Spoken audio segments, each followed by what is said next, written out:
on va comparer deux types d'alimentation diamétralement opposés. Ces alimentations, je les ai toutes les deux pratiquées. Il s'agit du low carb, c'est-à-dire une alimentation faible en glucides et riche en graisse, et du high carb, une alimentation au contraire riche en glucides et faible en graisse. Et ce que je vais vous dire ne va pas forcément aller dans le sens de ce qu'on peut entendre la plupart du temps. Je vous indiquerai mes sources en description. Je vous partage ici des informations ainsi que le récit de mon expérience, mais je ne suis pas médecin. Donc consultez votre médecin traitant si vous avez besoin d'un diagnostic ou pour tout ce qui se rapporte à vos traitements. Ceci étant dit, on peut continuer. Les régimes faibles en glucides sont beaucoup mis en avant depuis quelques temps, à savoir le régime low carb, le régime cétogène, appelé aussi keto, le paléo ou encore dernièrement la diète carnivore. Le mélange de lipides ou de protéines avec des glucides, gras plus sucre pour simplifier, n'est en effet pas une bonne chose. Je suis d'accord sur ce point. Mais le gras est-il mieux que le sucre naturel, des fruits et des pommes de terre vapeur par exemple? Est-ce que priver notre corps de carbohydrates et donc de glucose, qui est le carburant préféré de nos cellules, est la meilleure des solutions? Est-ce que c'est ce que faisaient les Asiatiques, qui avaient une santé assez bonne, avec peu de maladies chroniques, de diabète, d'hypertension et très peu d'obésité, avant les dégâts de l'occidentalisation? Ou au contraire, privilégiait-il les glucides? On s'intéressera de près à ce qui se passe dans le sang après un repas gras, aux causes du foie gras et du diabète de type 2. Beaucoup disent connaître de grandes améliorations et perdre du poids avec des régimes keto ou carnivores au début. On va se pencher sur la cause de ce phénomène et voir pourquoi il s'agit d'un leurre. On verra aussi pourquoi on accuse à tort les glucides d'être responsables de divers problèmes et je vous dirai ce que je pense des différents jeûnes, qui sont souvent conseillés par ceux qui ont des alimentations faibles en glucides. Et enfin, on parlera du régime sucré, Sugar Diet, qui est promu par d'anciens adeptes des régimes cétogènes et qui est en train de devenir viral en ce moment aux États-Unis. Cette vidéo sera en 2 ou 3 parties, pour éviter qu'elle ne soit trop longue et pour vous laisser le temps d'assimiler les choses. C'est parti pour la première partie.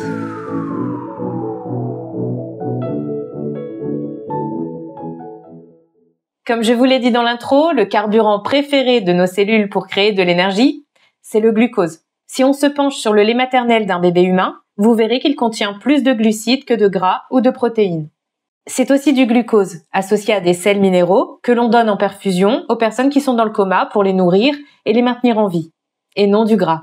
Je vais me baser sur le fonctionnement du corps pour vous expliquer pourquoi vous ne devriez plus avoir peur des glucides. Voici ce qui se passe quand on mange beaucoup de gras. Ce schéma a été publié par le docteur John McDougall. Comme vous pouvez le voir, le gras crée un manque d'oxygène dans le sang. On appelle cela de l'hypoxémie. Et cette hypoxémie, qui mettrait environ 12 heures à disparaître, peut être à l'origine de problèmes de santé. Je vous mettrai aussi un lien en description d'une courte vidéo que le docteur McDougall avait partagée sur YouTube en montrant ce phénomène directement. Au départ, à jeun, les cellules sanguines circulent librement. C'est fluide.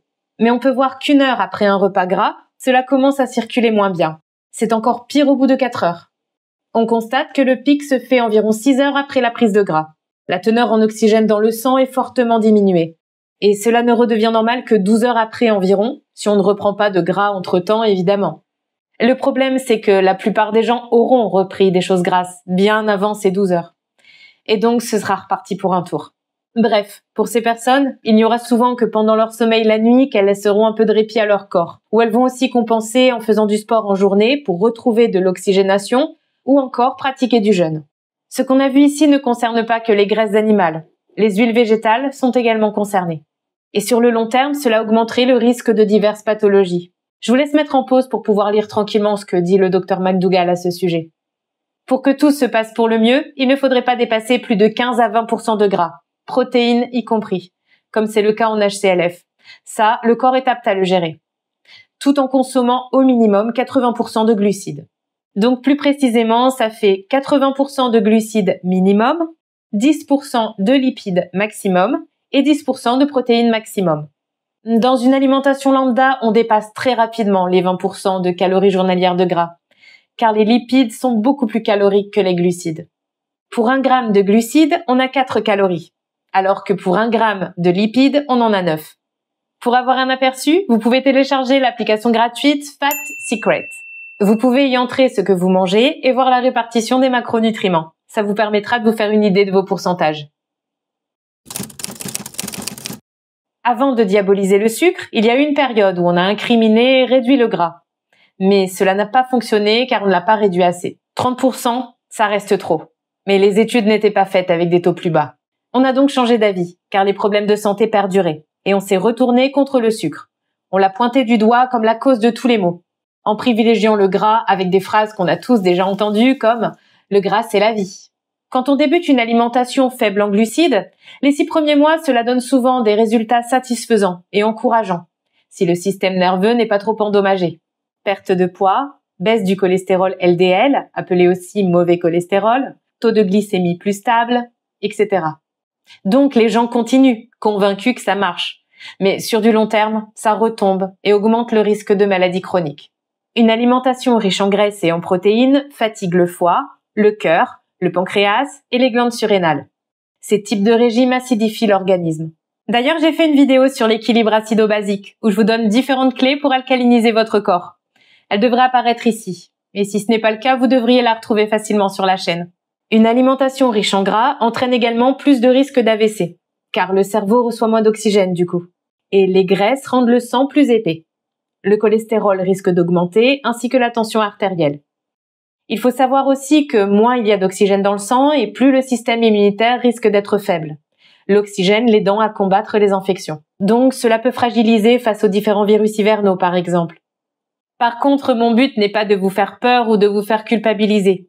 Il faut relativiser. J'ai moi-même mangé low carb pendant un certain temps et malgré quelques petits désagréments, je suis encore là.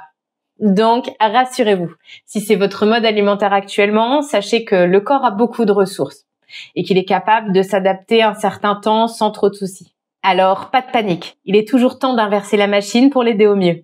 Surtout que la plupart des gens qui pratiquent ces régimes le font pour bien faire, convaincus par les informations qu'ils ont trouvées sur le sujet. C'était mon cas d'ailleurs. Et d'un côté, cela nous fait souvent nous tourner vers une alimentation brute en délaissant les produits industriels, et ça c'est une très bonne chose. C'est une étape vers une alimentation plus saine. En ce qui concerne le foie gras, appelé aussi stéatose hépatique non alcoolique, on vous dira souvent que c'est à cause du sucre. Mais les Asiatiques, qui dans le passé consommaient surtout beaucoup de riz, de fruits et de légumes, étaient-ils connus pour avoir un foie gras? N'étaient-ils pas actifs, pleins d'énergie, minces et en bonne santé? D'ailleurs, vous devriez vous renseigner sur les travaux du docteur Kempner et les résultats qu'il a eus avec son régime à base de riz, même si ce n'est pas l'alimentation que je trouve idéale, parce que pour moi on peut aller beaucoup plus loin, mais déjà, cela devrait vous faire voir les glucides sous un nouvel angle. Quand on mange des graisses, le foie envoie de la bile pour les décomposer afin de fluidifier le sang et protéger les organes. Mais quand on en consomme trop souvent et depuis longtemps, au bout d'un moment, la bile devient moins efficace. Le foie ne parvient plus à tenir la cadence. Il stocke la graisse restante pour protéger les autres organes un maximum et il devient stagnant.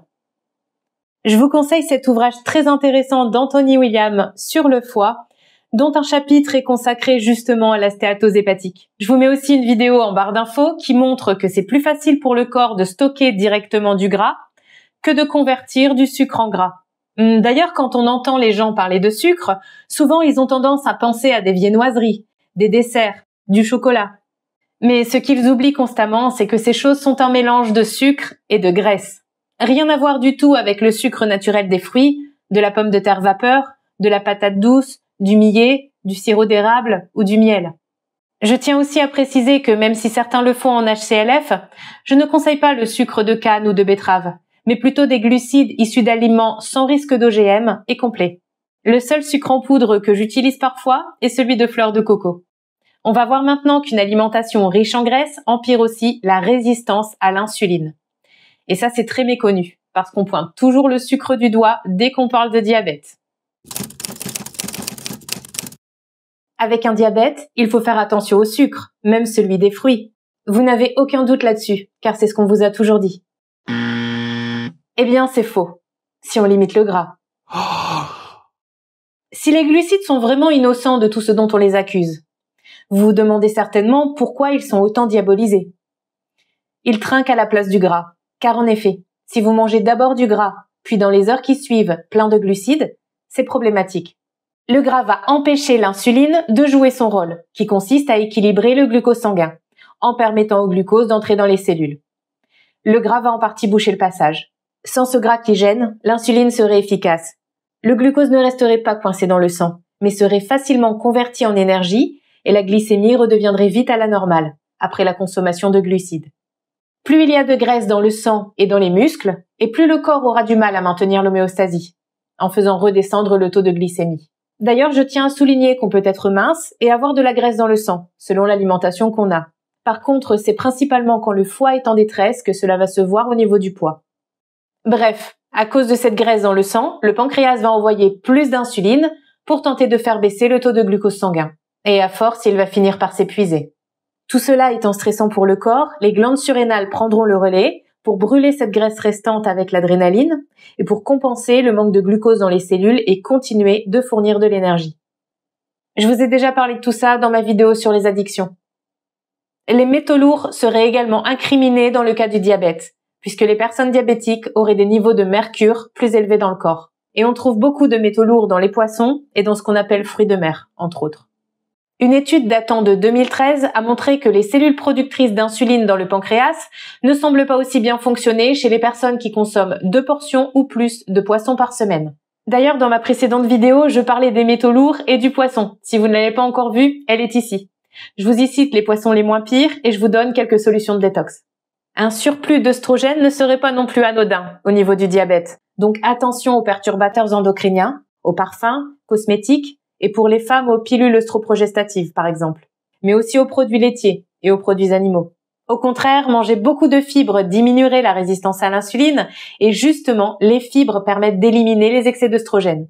On peut dire que ça fait d'une pierre deux coups.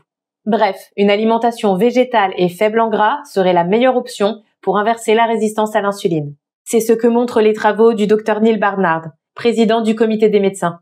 Petite parenthèse avant de poursuivre, je voulais remercier mes abonnés pour leur patience. J'ai mis pas mal de temps avant de sortir cette vidéo qui me tenait vraiment à cœur.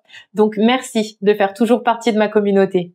Si vous n'êtes pas abonné, n'hésitez pas à nous rejoindre et à me retrouver sur mes différents réseaux, TikTok, Facebook ou encore Instagram pour des recettes saines. Allez, on continue.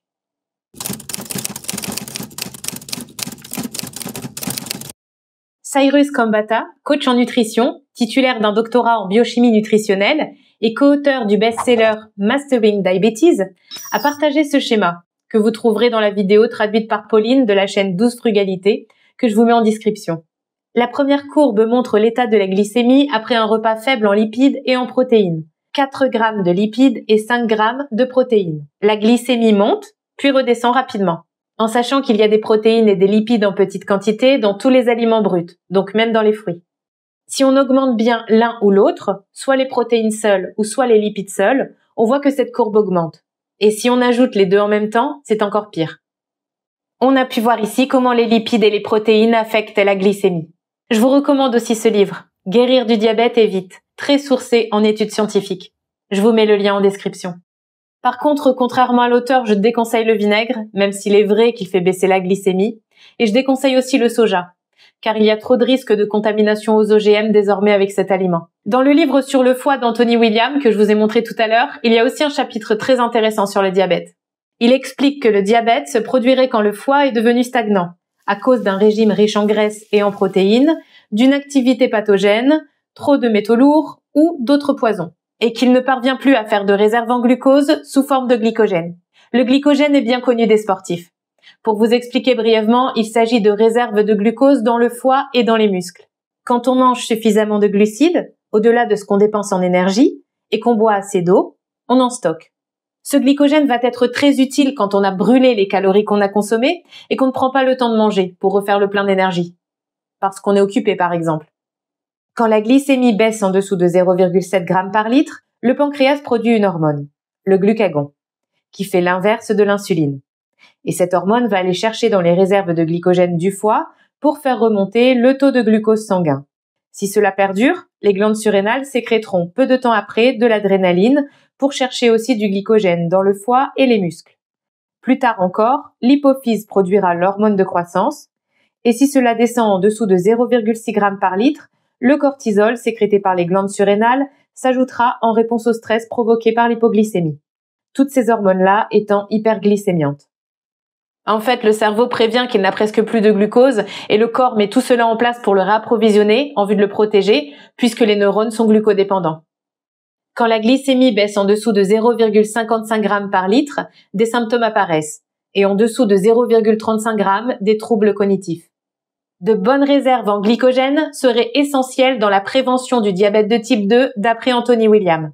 Mais il est impossible de faire des réserves en glycogène si on fuit les glucides, comme dans les régimes low carb. C'est même ce qu'on perd en premier.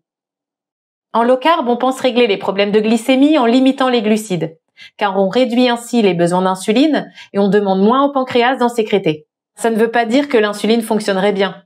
Pour le savoir, il faudrait remanger des glucides, faire face à la réalité. Mais même si je tiens ce discours, je vous rappelle que le corps sait s'adapter à beaucoup de choses, d'une façon incroyable. Si vous faites actuellement du low carb, parce que cette alimentation a résonné pour vous à un moment, vous aviez certainement besoin de cette étape, comme j'en ai eu besoin dans le passé, avant d'aller plus loin.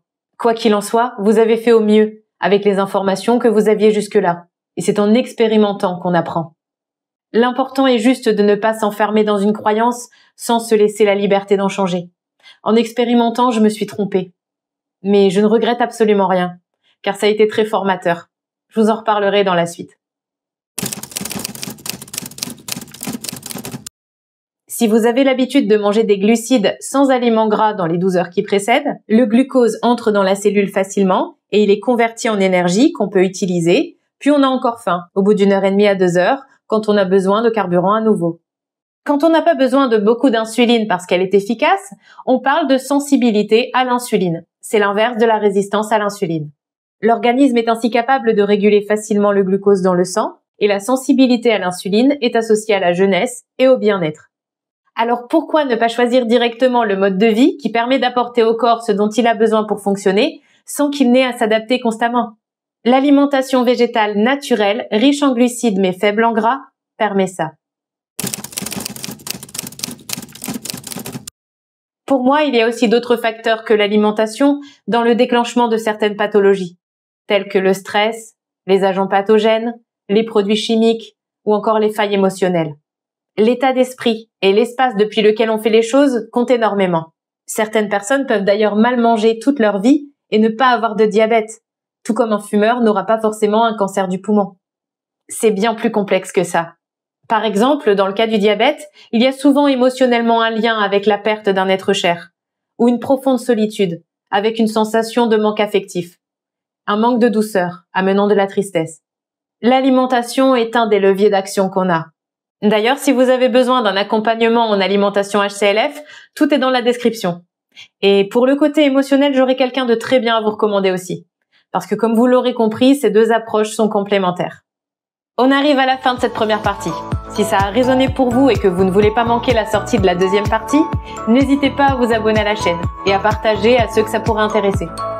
En attendant la suite, vous pouvez visionner ma vidéo sur l'état d'esprit par rapport aux choix alimentaires, qui vous donnera des clés pour ne pas vous décourager et pour vous positionner face à ce que les autres pourraient vous dire. Je vous dis à bientôt. Prenez soin de vous.